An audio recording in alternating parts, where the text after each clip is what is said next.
Mic'd up. Welcome everybody to John Rager Golf is Mic'd Up, presented by Zenni Optical, affordable high quality eyewear for everyone. Visit zennioptical.com. John Rager Golf is Mic'd Up, our casual conversations from the world of golf's most interesting personalities about athletic achievements, things that they've done out there, insightful career defining stories, current topics such as news, charitable, and community engagement. So, these are things that we talk about that define people and define their life and their career in the golf business. So, we're going to have some fun today. And today's guest can be described as one of the most interesting people in golf. The PGA has a slogan. It says "One badge, many roles." So let's take a look here. All right, we're going to start out with lumber salesman, um, professional baseball umpire, cart guy, assistant pro, head golf professional, general manager, tourism board member, elected PJ section leader, consultant, marketeer, nonprofit advisor, golf course owner, and now the elected president of the world's largest working sports organization representing 31,000 men and women. Let's welcome the 44th president of the PGA of America, Don Ray. Very nice of you, John. I appreciate Now we that. don't have sound effects here. There should be big applause, and so That's here's what I'm going to do. I'm just going to go like this. round. I'm going to go. Right. There we go. Yeah. Welcome Well, aboard. thank you, John. I appreciate it. That's a lot of hats, but I love every single one of them. To be honest with you, it's that's the beauty of the game of golf. That's why that old poster that I know a lot of pros still have on their wall, and I'm actually getting that thing remade. You'll see, but I love that poster of all the different hats at a PGA golf professional. But I love the bottom one, John. I don't know if you remember the very bottom hat on that poster, and it was friend. And that's what a PGA professional is. They're a friend of the golfer. And I think that I love that poster. Well, actually, I took it and I posted it on my website, johnragergolf.com. I just Good. because it kind of describes it. Yeah. Somebody asked me the other day. They go, "Gosh, yeah, you must be doing pretty well out there in the golf industry." And I said, "Well, so you know, you have to have six jobs to make any money in the golf industry. So it's not all glamour. The glamour part of the business is being up at 4 a.m. for the to get ready for the 8 o'clock shotgun at the golf course on Saturday, and then get ready for the wedding that afternoon, and then into the evening, and the janitor doesn't show up to clean the clubhouse. That's the glamour part of the business." Oh gosh, we've been there, right? Yeah, but I think everybody who works at a golf course is kind of like that. As you were telling that, you were walking through that, John. I was thinking about Eduardo, our superintendent at Augusta Ranch, right? He's up at 4. They're out there mowing the greens. They're preparing a golf course that they're not going to play, but they do it because they love it. Or our chef, Daniel, he's in there and he's prepping right now for a big night. And a Wednesday night we always have a big event, and you're right. I think everybody in the hospitality industry, but everybody forgets the golf pros there too. He sometimes pulling out carts because outside service doesn't show. You're picking the range because last night they didn't get that final bucket like they were supposed to. But we never complain because we just love it and we love people enjoying the golf course that we provided them every day. And I think that's what makes us different. I think that's what makes us special, to be honest with you. I try to tell people, I grew up in the restaurant business with my dad. He was an all-pro linebacker in the NFL. He played 12 years. He was with the Wow. Pittsburgh Steelers, and he founded the Players Association and all-pro in the early 60s. So the old guys, the old times. Yeah. And but he had a restaurant. It was like Cheers. And when he Yeah. would, so as a kid working up, I had to work in that restaurant as a kid, flipping burgers and cleaning the Sure. restrooms and all the things like that. But uh, that type of life is a way of life. The restaurant business, hospitality business. Well, so is the golf industry. It seems like, what you're saying that the golf industry, the golf course, being a golf professional is a way of life. Absolutely. And I think when I talk to our younger members or the ones that are going to be members at the PGM universities and we talk about the work-life balance, they're worried about that. But I like to spin the words around a little bit, John. Just go, is it your work-life balance or is it the balance of your life's work? I know, I'm on the other side of the back nine right now. I'm 58 years old, but when I'm sitting in my office at Augusta Ranch and some Vietnam vet shows up and comes in and wants to tell me about his round of golf and it thanks me all the time. You know how it is. These veterans, they come in and they're just happy to have a course to play and feel welcome. And there's been a few times where my daughter's been in there and she sees that hug, she sees it, and all of a sudden she understands why dad loves golf. It's not because I get to play all the time. I'd love to play more, but it's because I see what golf does. And you're right. I'm trying to get the kids to think that way. Like this is a really cool profession. It's a craft. It's a calling. and it's the best, right? I just think it's the greatest. Well, my mom always would tell me, I'd look over and I say, look at that person there. It might be an actor or an Right. athlete. I said, that person's just an overnight success. She goes, yeah, he's about a 30-year-old overnight success. And she was trying to tell me something about, hey, things evolve. And so one of the interesting things that just jumps out at me when I looked at your background, and everybody knows this about you, but Yeah. our viewers here on the Mic'd Up, they may not understand this or have heard about this about you, but you were a professional baseball umpire. Now that is very unique. How in the world did you get into doing that? And you did it Yes. for like 10 years or so. Yeah, 9 years, 9 years. Yeah, Yeah. 1,300 baseball games. You know what happened is that I was working at Home Depot in San Diego. I was going to San Diego State. Wanted to. I was aerospace engineering, man. I wanted to work for McDonnell Douglas. I had a minor in astronomy. Eventually, I wanted to go to NASA. That's what I wanted to do. And my dad invited me out to spring training because my birthday's in March, and he stayed at the same hotel as a lot of Major League Baseball umpires. And it was one of those embassy suites, John, where they have the free happy hour. So everybody's just kind of kicking it around the pool. And I met a bunch of professional umpires, and my dad's like, "Man, you can always go back to college. You should give this a shot. You've never umpired before, but I think you'd be good." And they encouraged me a little bit. There was some liquid encouragement, I think, flowing that night also. Yeah. And next thing you know, my dad's like, "I'll pay for umpire school if you go." And that's what happened, John. I went to umpire school that next year. It's pretty competitive, but I made it through. There were three different schools at that time, and then you make it to the Major League Baseball run school, which is a week Also, you long. you actually yeah, I would imagine you have to have training, but they actually have Oh umpire yeah. schools. Oh yeah, there's three of them. Well, there's only two now, but back then there was the Joe Brinkman School, there was the Harry Wendell Scott School, and then there was the Jim Evans School that I went So to. And I have a vision in my yeah, mind. yeah. There's like 10 of you all lined up, and you're doing your drills just like you do in golf. Ball, strike, ball, strike. Well, you're right. That's not all of it, but you're in lines. It's almost like the military where we work on the crispness of your mechanic and the timing of your mechanic with your voice. But there's also a lot of baseball instincts. It's not just the rule book and knowing the rules and making sure you can enforce and know the difference between obstruction and interference. But it's also the art of managing a game. You don't want to throw gas on the fire. You want to be in position. A big thing in umpiring, John, is angle before distance. You can be really close to a play, but have the wrong angle and never get it right. You can be farther away from a play, but have the correct angle and see if the foot hit the bag. And so sometimes an over ambitious umpire will run real close to a play thinking that's better, but it's always angle before distance. And so, man, I look at some of those skills that I learned in 9 years. I know I'm applying them now as president. But it was certainly a fascinating time in my career. Went through the minor leagues from rookie ball to A ball, just like players do. You move up as an umpire, rookie ball, A ball, double A, triple A. Did a lot of major league spring training games. Never got the call for the big leagues. Kind of my biggest regret. But a great job as an umpire is working for UPS because they need Christmas drivers every Christmas and you're done with the season. And it paid pretty well, 16, $17 an hour, back in the early 90s. That was really good. And that's when I met Jim Mooney, a PGA professional running a small 9-hole golf course in Mesa. And I just thought that guy, he loved his job and you could tell it. And I Hey, just said, how, I just yeah, made me think of something here yeah, before we go down the road there. yeah, Is that the North Florida section? We have a great relationship with the Arnold Palmer Invitational.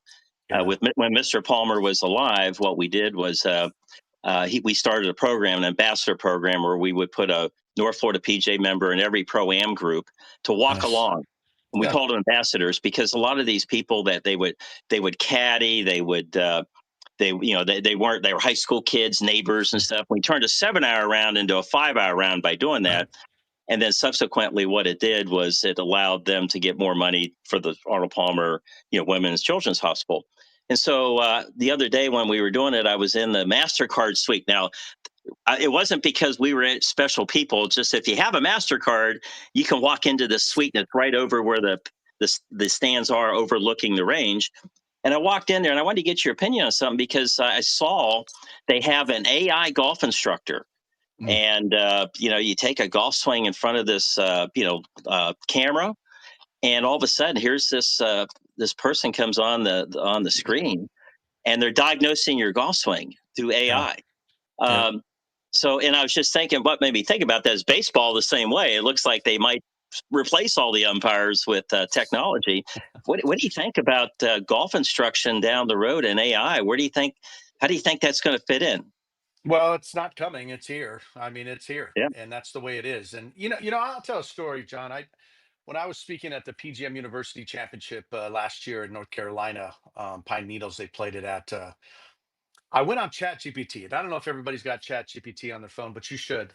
And I I use do. it all the time. Yeah, do you, John? Yeah. And I use it, like for the rollback situation, the rollback argument, or whatever the discussions that are happening now. Are you for or against it? And I put in there like, give me 200 words why the rollback's good for the game. Give me 200 words why the rollback's bad for the game. And I do that for a lot of issues just to make sure I can see the other side of something. But I had it. I was speaking to the kids, and I had to give an opening night ceremony speech. And I told all the kids, listen, I went on ChatGPT just like you guys do for your homework, and I had it write me a speech tonight. And Oh man, and I wish and I had Chat r- GPT when I was in uh, high school. oh my Holy gosh, cow! but Yeah, but it's going to enable them, and they're not going to be good yeah. writers. But we'll see. They don't know what they don't know, right? But I know when I told ChatGPT, I said, put me a joke at the beginning, and I want to get everybody laughing. And then it had a joke. I didn't really like it. I said, write me a better joke. And it did. But John, what I did when I read the speech, I told all the kids, hey, I'm going to read this speech. ChatGPT wrote it for me, and they wrote me this joke. But I read the joke as badly as I can read the joke, John. And nobody laughed. Nobody laughed, right? But my point was, ChatGPT can analyze a swing. ChatGPT can write a joke for you. But how I present that, how I make that relationship so you actually remember it or you laugh at it, is the power of the PJ professional. So yeah, technology is going to do a lot of these things, but it's over the counter medicine, and it's not delivered by a practitioner, somebody we're the doctors of the game, right? I love that book, Doctors of the Game, talking about the history of the golf professional. So I'm not worried about that. Those are tools that we're going to use to ensure that we build deeper relationships with our students, because we've always been about people. And unfortunately, we've been pulled out of that. I think ChatGPT and all these AI swing analysis engines that we're going to utilize will help us build better relationships with our students. And that'll get us back to what we used to do, bro. We got Well, away from the I was relationship thinking about side. this. I went to the first PJ Coaching and Teaching Summit Right. back in, I think it was in Dallas or something back in 1990. It's been a long time. All right. And but I remember when I heard the word coaching, I'm like, well, Yeah. why would they put coaching in there? And I think the answer would be yes. With AI, the technical aspect will probably up every golf instructor's game. I know it certainly would mine because the use of data technology now. I give golf lessons in an indoor golf simulator now, in air conditioned comfort. I don't have to do it, but I just want to keep my hand in the game, and I enjoy Yeah. doing that. And all the data is right there on the screen. It just makes me a better instructor because I can get that cause and effect and the feedback and things like that. But I don't think so. I think you're right. AI will definitely enhance some of the science of the game, but the art of the game is still also in coaching. I don't think they could ever replace that. No, no way, because it's like we learn in PGA school, right? Some people are verbal, they need to hear it. Some people need to feel it. Some people need to see it. Well, how do you know that? I mean, ChatGPT, I guess, could ask you a bunch of questions to a student to find out what best triggers you. But we know when we're working with them, we give them three different drills to fix one thing. We see the one they latch onto, and all of a sudden that gets them that inside to out path that we were looking for them to get. We don't know which one's going to work until we apply it to them, and then it rings a bell in their head. And yeah, I think all this is just going to prove that we need more PG professionals working with golfers. And by the way, John, we got to get on the golf course. I mean, I can't imagine, we might be one of the only professions where we never see our students play the game. We're never out there playing with them. Now, some do it, and maybe you have a junior student when you're out there, but how did you fix somebody's game, not their swing, their game, if you never see it when they're playing with their buddies on a Saturday, or they're in a four-person scramble on a Tuesday? So I'm encouraged by this new flow of information, because someone's got to sort it out for the student, and that's what I we like that do. point about playing. Yeah, Because what I know when before I became a PJ golf professional, I was trying to play competitive golf out of college, just like a lot of our PJ professionals do. sure. And so I play all the mini tours and the regional tours and the all kinds of different places you would play before you try to go qualify for the PJ Tour. And I Yeah, remember playing in pro ams, and we'd be in some small city somewhere in North Dakota, and we'd be playing in a tournament, and it was the city's tournament, and they have a pro am the day before, and the people that played in the pro am weren't very good golfers because they're the ones who wrote the checks to play in the pro am to raise the prize pool. right. And I used to win those all the time, and it wasn't because I had sandbaggers.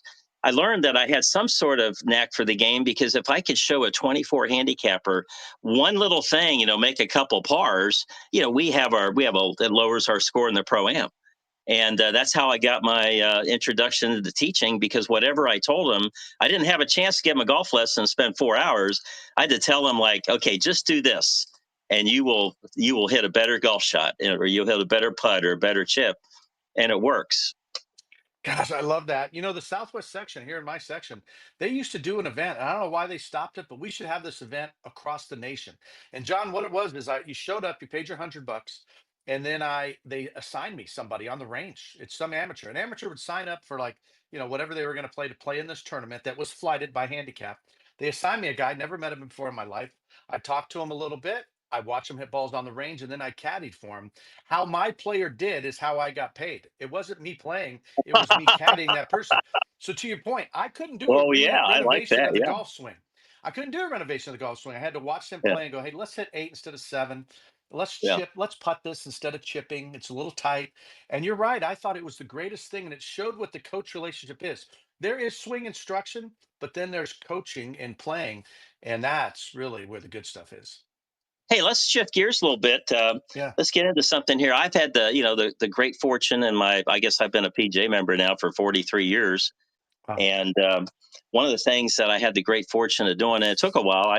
I've started out as a cart guy, Yeah. and I ended up, down the road years later being a golf course owner.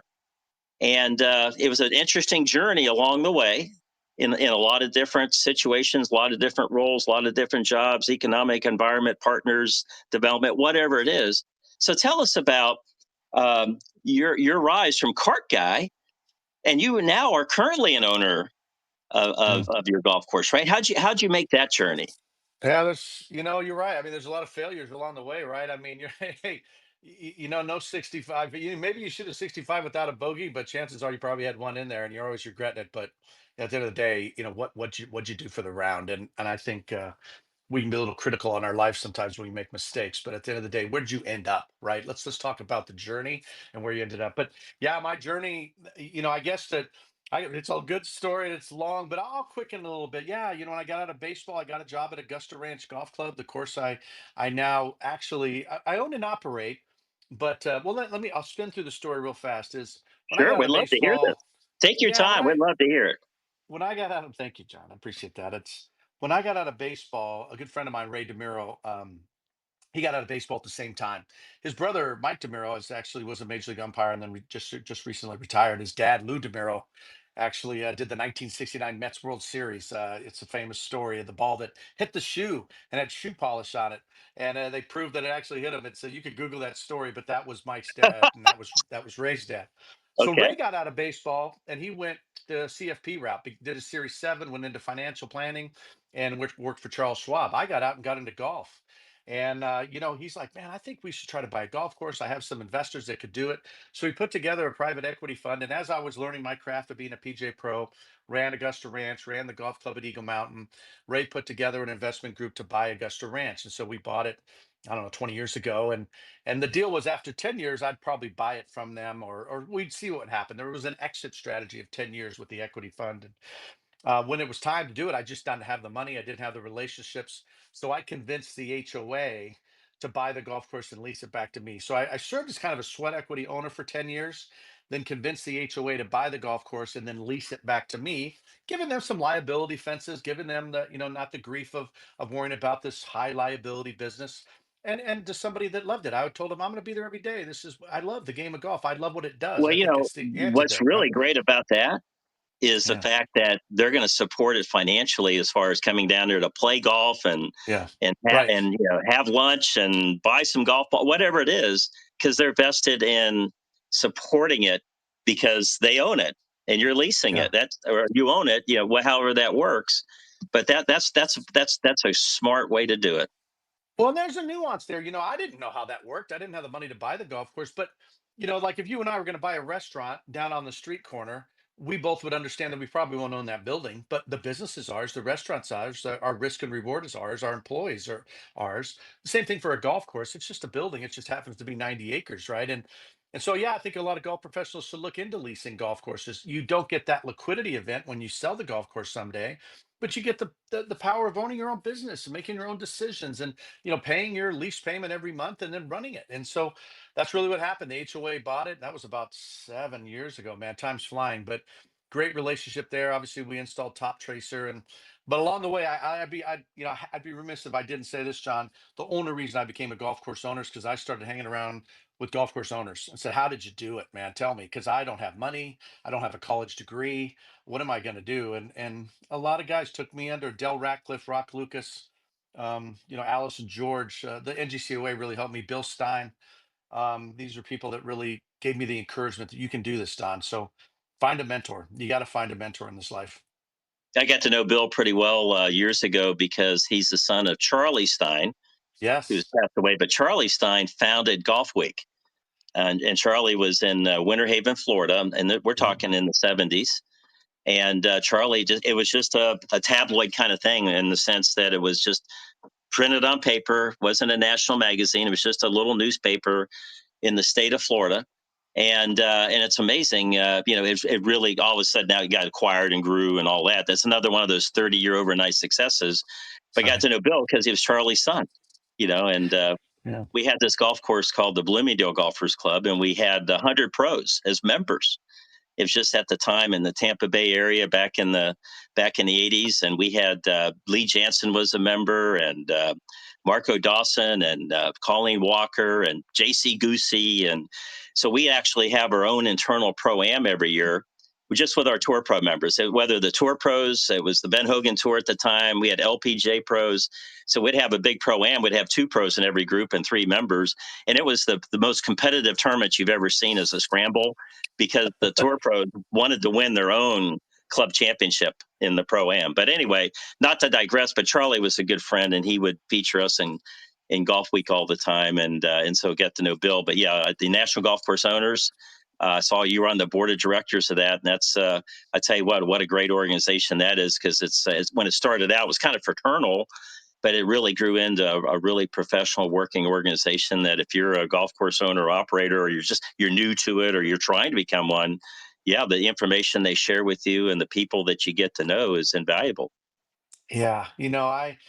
Bill got me on the NGCOA board. Isn't it funny? Golf is so small, John. We have a 1 degree of separation between you and I now, because Bill, he is a mentor. He got me on the NGCOA board, just some guy from Arizona. He liked my stance on pricing and trying to, defend the little guy golf course. And he's become a really good friend, trusted advisor for me when I was running for secretary of the PGA. And even when, recently after the press conference at the PGA Championship, I took some heat on a couple comments that I had, and Bill texted me right away and said, "Hey man, I thought you did a good job. Hang in there. There's always going to be guys who try to tear you down, but you did your best, and you came off how you come off. I've told you. He always told me, be yourself, Don. I don't care what happens when you're president of the PGA. Be yourself." And right there, he was encouraging me the very next morning, saying, "Hey man, hang in there. I saw some of the articles." And so that's what this whole profession's about, is us caddying for each other all the time. Well, the golf journalism has changed dramatically over the years. It really has. I've been a credentialed media member, and I go to the Tour Championship and the major championships, PJ Championship. I go to tour events and cover them. I've worked for ESPN and Fox Sports and all kinds of different entities out there, and it used to be fun. Okay, and once in a while you would get some confrontation and some controversy and stuff like that. But it was just generally, the readers, the listeners, they just want to hear positive things that are going on out there, and once in a while there is some controversy, and obviously in your position as the PJ president, yeah, you're the spokesman for a huge organization here, and whatever you say, it counts. So what happens is, though, lately I've seen it where because of social media and because of digital media and podcasts, they have to get clicks and likes and following, and they just start throwing bombs out there sometimes, and they don't really even research the question they're asking. They're just regurgitating something out there. So it is very interesting to hear you say that a little bit. Yeah. And but it's at the same time, you've handled it very well. You really have. And in fact, Well, yeah. instead of run away from them, you just hit them head on and say, "Hey, let's talk." Come on. I see it on LinkedIn all the time. I see it and I'm like, "Oh my goodness, want to?" And you say, "Hey, call me. Let's go. Let's talk." And A private mess, yeah. so Go. we really respect that about you, and that's important. Well, thanks, John. I private message all those guys like, hey, call me. I'm just not going to debate it on social media because all it does is bring more all my followers to their feed, and I don't think that's fair because I don't think it's an accurate, some of the, like the financials of the PGA of America, right there. There's some guys shouting a bunch of things. All our financials are online. If you're a member of the PGA, you can log in and see Yeah, the audited sure can. financials. Yeah. But I tell you, that goes back to umpire, John. I mean, believe me, do you think the media writes anything nice about an umpire? I mean, I got lambasted as an umpire, because if you call something against the home team, the local home team writer isn't going to write a good thing about the umpire. So, when those things happen, my daughter was like, Dad, are you all right? Those guys are kind of beating you up. I go, honey, you weren't alive. You weren't alive when I was an umpire. You wouldn't have liked it because a lot of people are saying Don Ray is a terrible umpire. But no, I appreciate you saying that because to me, the more you get out there and you just try to, dispel things. Like I got hit and they said, "Oh, you weren't at the senior PGA Championship trophy presentation. I wonder where Don was." Well, Don was at Katie's graduation. My daughter graduated from Yeah. college last Saturday, and am I going to miss my daughter's graduation? It's like either somebody's going to say, "Where's Don?" or they're going to say, "Where's Dad?" Well, I know the answer to that question. I'm going to make sure that they don't say, "Where's Dad?" And so I got beat up for not being at the trophy presentation, but I was at my daughter's graduation. If they would have looked a little deeper why I wasn't there, they would have found out it's because I was trying to be a good dad and a good husband. No, that But yeah, that's the way it rolls. that's a cool story. I had no idea. I didn't, I didn't know that, and that's pretty cool. And of course, that's why you have fellow officers and board Yeah, members and yeah, whatever. So yeah, that's pretty cool. Hey, let's shift gears now. Let's talk about the PJ of America. yeah, One of the things that we were talking before we came on the broadcast is, I'm a tournament director for a charity golf tournament for an organization called Warrior Companion, and yeah, they provide pet health care services to the service dogs of disabled vets. And one of the disabled vets we do is the ambassador for PJ Hope, Chris yeah. Nowak, and we're helping him out with the vet bills because you know what, it's great that there's these vets have these service animals. It saves their lives. I mean, it really does. And we can talk a little bit about more about that, but just the ability, if the dog gets a little sick or something's going on, those vet bills can be pretty pricey. So we're trying to help them out with it. So we've had some interaction, obviously, with PJ Hope and what's going on, and we just saw the coolest thing. Now I'm a little biased on this because being a member of the North Florida section and knowing Jack Achenbach and all the different folks that played on that team, a veterans team that won a tournament. Why don't you tell us a little bit about this tournament that I'm just mentioning here about? And it was right before, I guess, the PJ Championship. Tell us a little bit about PJ Hope and this golf tournament. Yeah, it's the Monday of PJ Championship week. It's called the Secretary's Cup because of the Secretary of Defense, Chris Nowak, the gentleman you mentioned, Marine. He started it. He started actually. He got the PGA of America to do PJ Hope. We got the memorandum of understanding with the VA, so the VA would allow us to teach these veterans. If we were adaptively trained in golf, then we could teach these veterans golf and get them out of the house and try to save their lives. And God bless you, brother, on the dog thing. I mean, you're exactly right. That relationship that a veteran has with their dog, and it's deep and it's very important. But the Secretary's Cup is something that Chris started, and there were 12 teams from across the nation, four-person scrambles with 48 veterans. They play one day. It's a scramble. It culminates, on the Saturday they do some fun stuff. On Sunday they do a reception. Then Monday of championship week they play their major, the Secretary's Cup. And you're right, it's a four-person scramble. It was raining so hard. I mean, it was like, are we going to stop it? Like, hey, if there's no electricity in the air, we're playing. And I can't remember the veteran's name who made the putt for North Florida, but it is dumping rain. John, it hadn't rained that hard the whole day, and it is dumping. He's got a cigarette in his mouth that's completely soaked and it's bent. And then he's like, "Where's my yellow ball? I need my yellow ball." And they're like, "What? I need my yellow ball if I'm going to make this putt to win the tournament." And it's driving rain, cigarette hanging out of his mouth, rooster tailing the ball as it falls into the cup, and North Florida wins. And everybody was cheering, even the teams that lost. Golf's the greatest, and and PJ Hope is saving lives. And Secretary's Cup, their major, is a special event during our championship week. It's awesome. Well, I've it's interesting because what I've experienced in my 10 years of PJ member, there's a lot of great things that have happened in the PJ of America that have come from the grassroots up. Right. some people think, oh, everything's driven from top down. And sometimes in this world, yeah, with associations big as they get, TV contracts and licensing deals and branding and all the stuff, yeah, that's a major league level of things that have to happen. But truly, the best programs in the PGA of America have come from the grassroots. And I can remember, and this may be maybe almost 30 years ago, David Windsor created this Yeah. adaptive golf. Sure And did.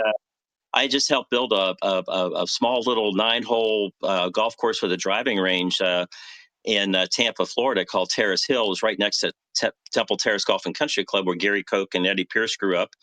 And so the VA hospital was local, and he came to us and says, "Hey, I'm trying to start this program with the VA just to get these people out on a Friday morning. Can you give a free golf clinic?"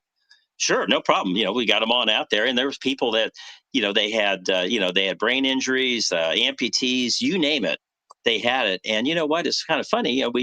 We said, okay, well, can we do another one? He goes, well, you need to do it every Friday because they're going to be there every Friday. They're gonna And for be a there. couple of years, they were there, and it's raining, it's cold, they're there every Friday, and on a Friday they miss that they show up anyway. If you can't have the clinic because there's something going on, they're there anyway. They're going to be at that golf course and help out. So, that really makes a huge difference. The PJ Hope, but and get golf professionals to interact with these veterans that need that help, and it actually does save lives. Yeah, I appreciate you, saying David's name because you're right. Some of the early curriculum of PJ Hope was straight out of his PowerPoint. He did his presentation at Augusta Ranch before Hope existed, and he did his Adaptive Golf Association. He flew out to Arizona. We did it right there on my range.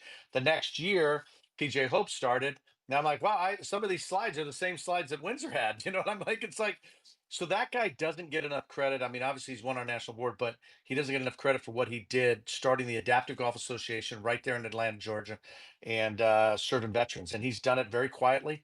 But God bless that man, because you're right. He was the seed that really started PGA Hope. It might not have been called Hope, but it was about adaptive golf and getting veterans out of the house. So, yeah, great, great program, no doubt. Well, let me ask you a question about the PGA of America. Mm. So, time capsule. 20 years from now, you're one of the past presidents. We're wheeling you in for an annual meeting to sit at the mic and pontificate for a few minutes at the end of the meeting. I don't. I Yeah, haven't been to an annual meeting in about 10 years. Since I was president of the North Florida section. So I don't sure. know if everybody still does that at the end of the meeting.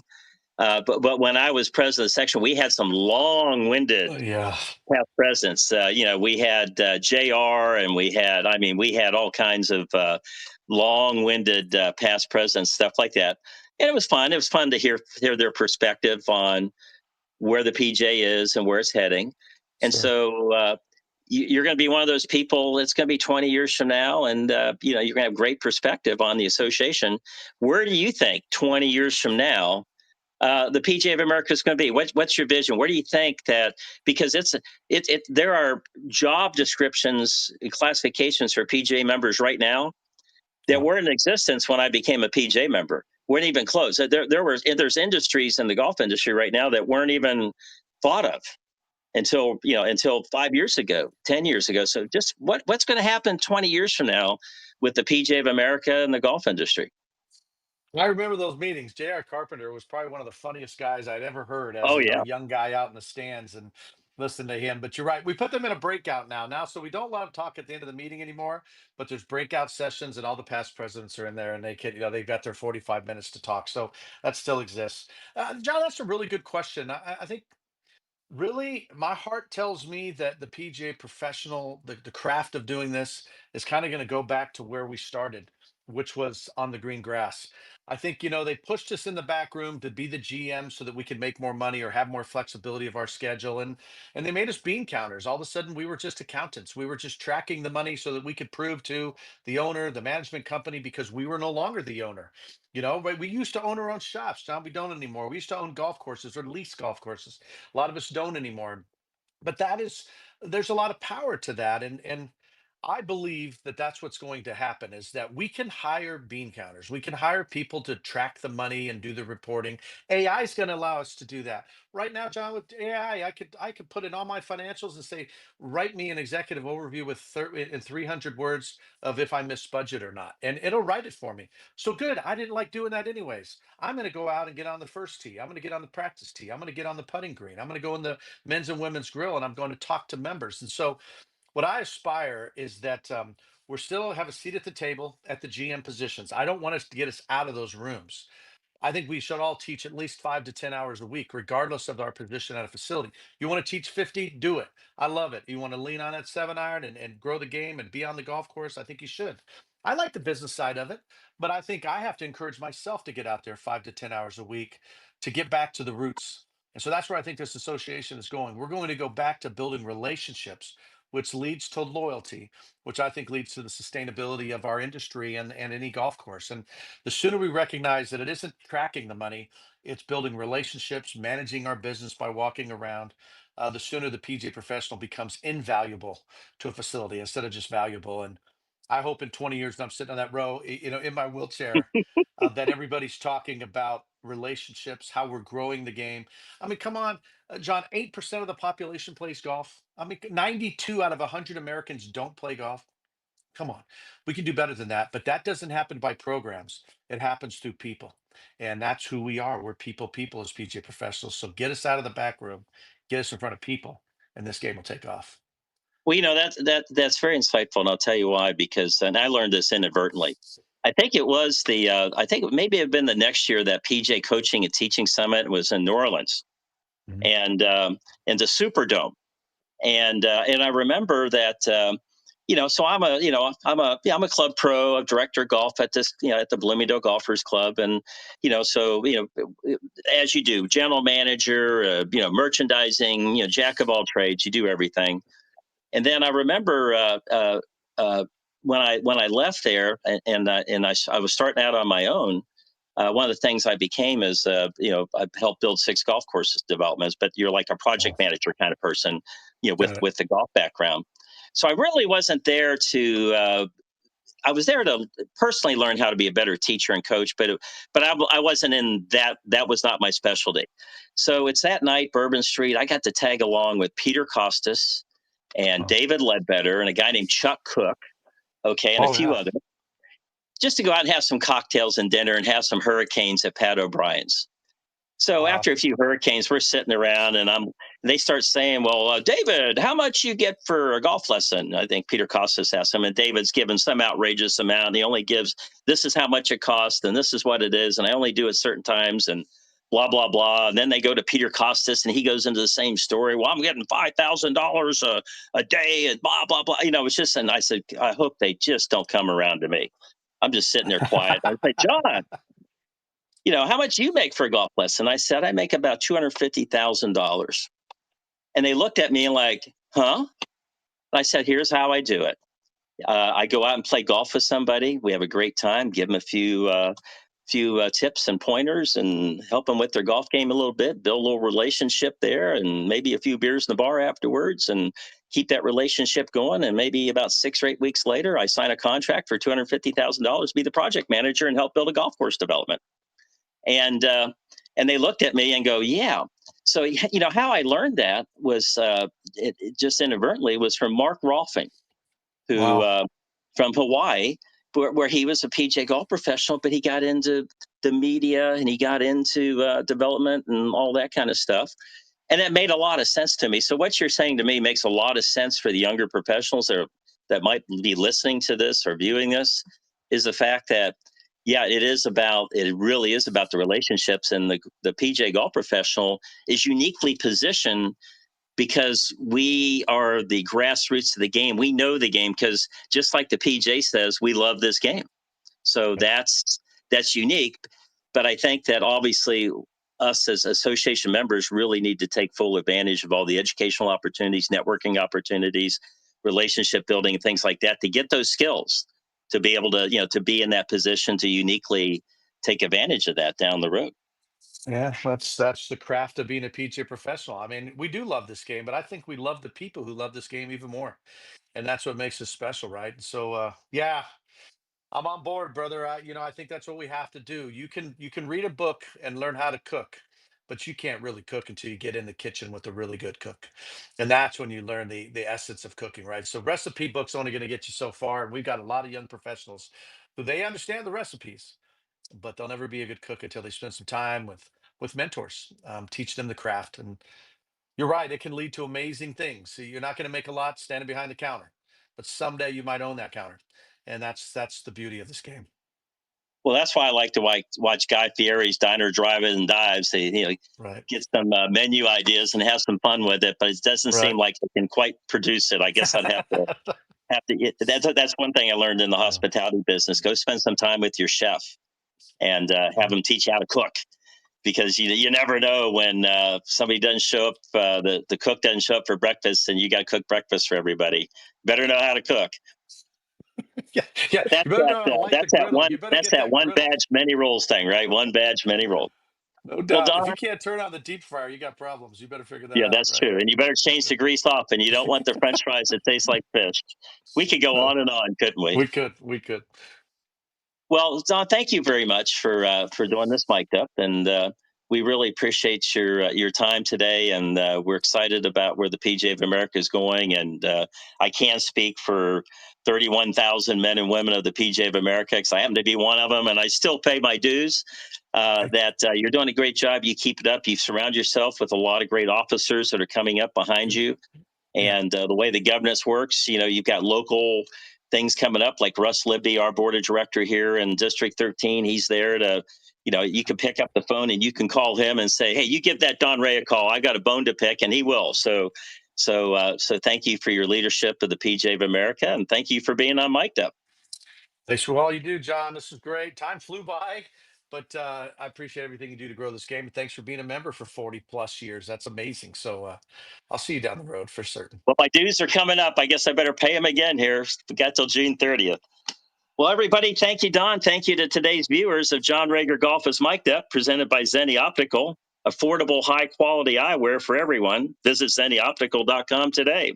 This episode is archived on the app and on the YouTube at John Rager Golf. Till next time, play more golf and have fun. Amen.